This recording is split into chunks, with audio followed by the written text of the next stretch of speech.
Right, everybody, welcome to the channel. My name is Matt, and this is the Gaming Corner.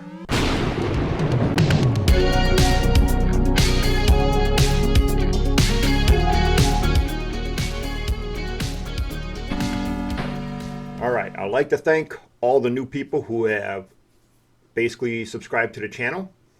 And I do thank you guys a lot for doing that. Thank you very, very much. Thank you for checking out the videos. All right, so we are going to do this in basically a two-part style of episode today, or whatever filming thingy that I'm doing. We're going to do it in two parts. We're going to do it in one with the games that I bought off of Amazon. Some of them were pre-ordered. Some of them just took a long time to get in because I had to wait for the order to come through from Amazon. Then the other one will be from my local gaming store, Respawn Retro Gaming in Fond du Lac and West Bend.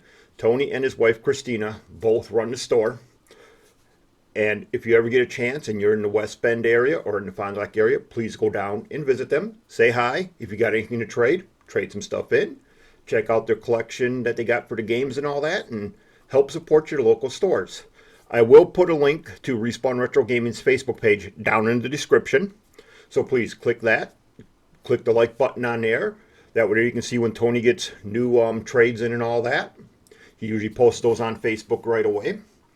And that way you can get a chance to see what he's got coming in early. All right, so first things first. Let's talk about the games I got off of Amazon. The first game I got happens to be a game called HuntDown. I don't know how well it's going to be showing with my light behind there now.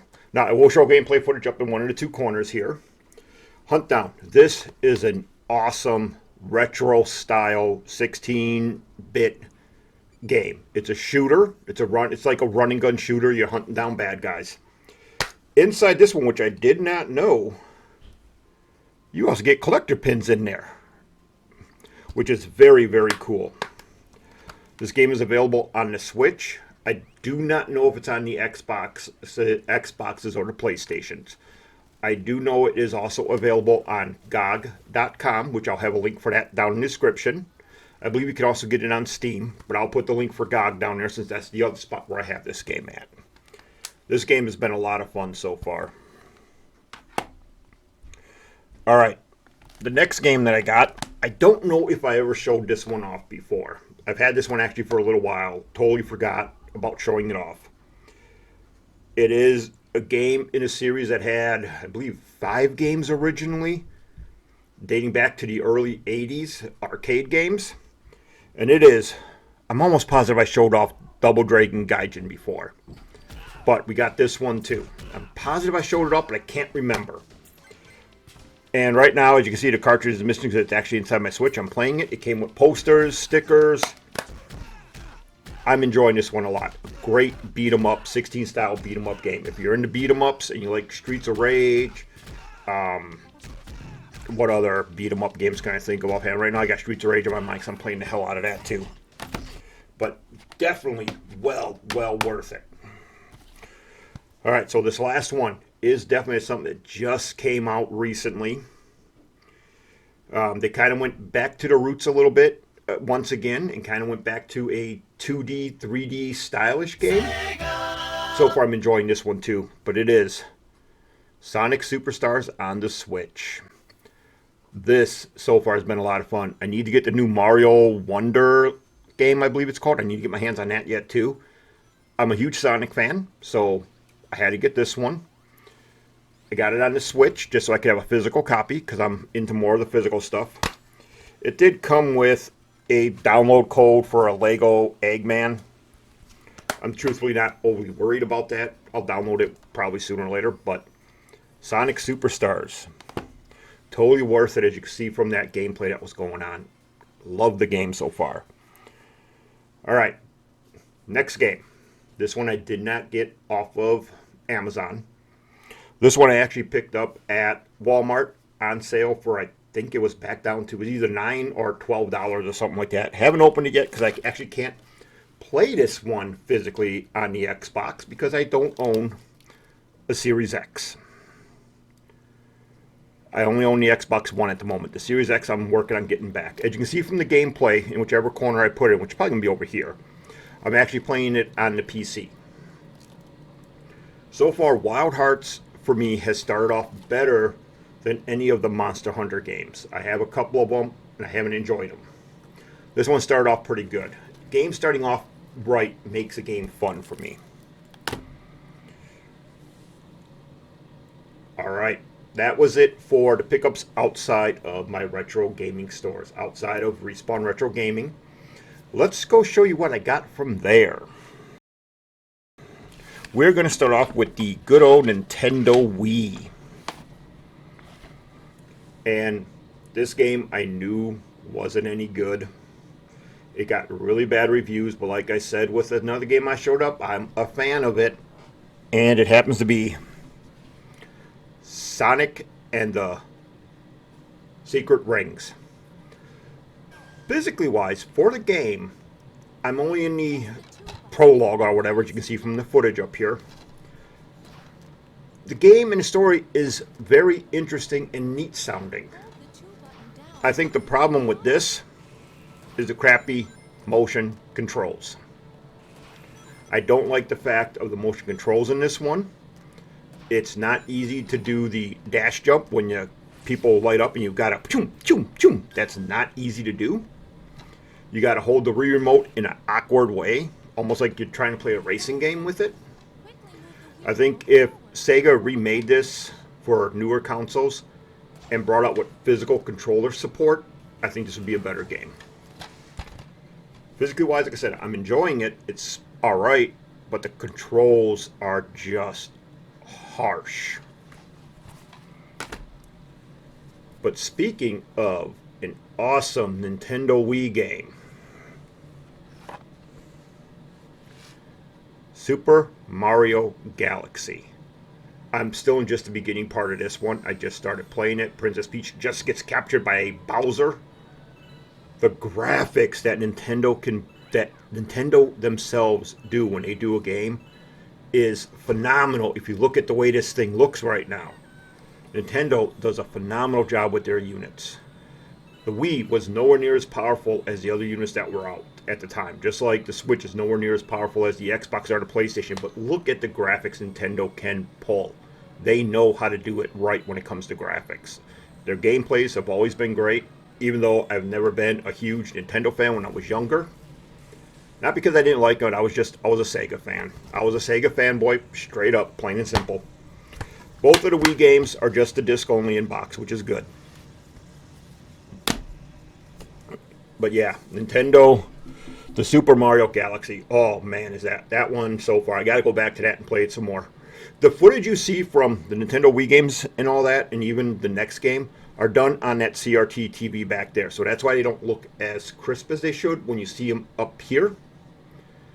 Back there on that TV, they look freaking awesome. Alright, the next game that I got from there, from Respawn Retro Gaming, is a Nintendo 64 game. I found out how easy apparently it was to mod your 64 to play the Japanese games.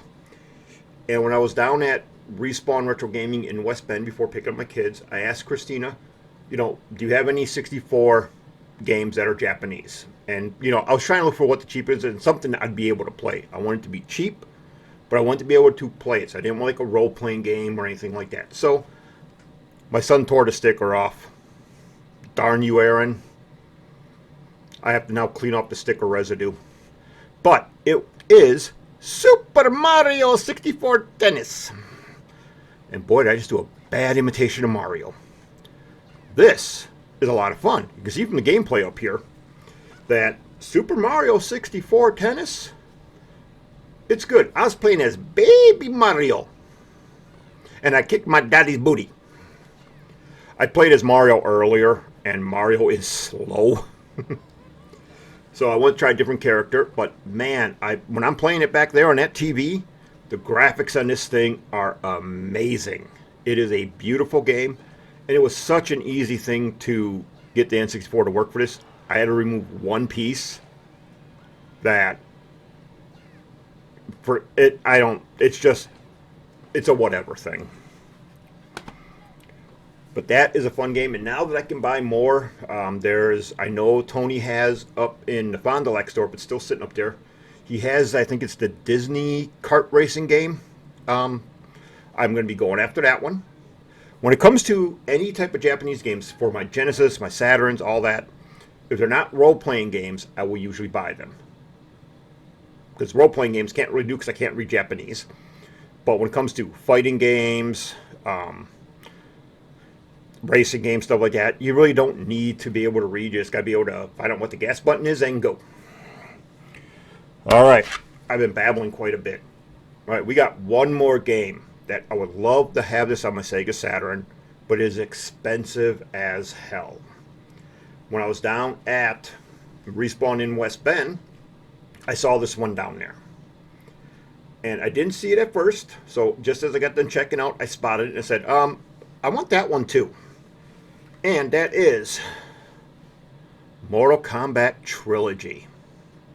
Definitely a lot cheaper than what it would be if I bought the Sega Saturn version, which I'll show the price of it down here someplace where I'm sitting. I'll show the price of what the Saturn version of this game cost off of eBay.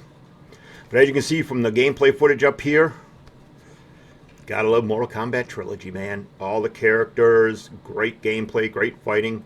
They kept the fighting style in from Ultimate Mortal Kombat 3 and Mortal Kombat 3, which was really good. This is really great on the PlayStation. I guess if I had to make one real complaint about this game, it's the load time, especially nowadays when you're so used to how fast crap loads. The load times are a little slow, but nowhere near as bad as if you ever played the Saturn version of, which I'm going to put over here real quick, of Mortal Kombat 2. That looks great. The loading times really suck. But awesome game. So if you do want copies of like Mortal Kombat Trilogy and that, and you want to pay for it, you know, you don't want to go and download it illegally type stuff, we won't talk about that right now, about the going digital crap that's going on. But if you do want a copy of Mortal Kombat Trilogy, Mortal Kombat 4 and all that, GOG also has those. I'll put a link to that also in the description. But other than that, that was all the pickups for this part 2 of the month. The Sega ones are what's going to be massive, because I went crazy on Sega games. But I hope you enjoyed this video. Hope you enjoyed part 2 of the pickups. Part 3 is coming soon. I guess gotta double check if I have any other Saturn games coming in. If not, it will be the Saturn pickups. But other than that, I'll see you guys in the next video, and thank you for watching.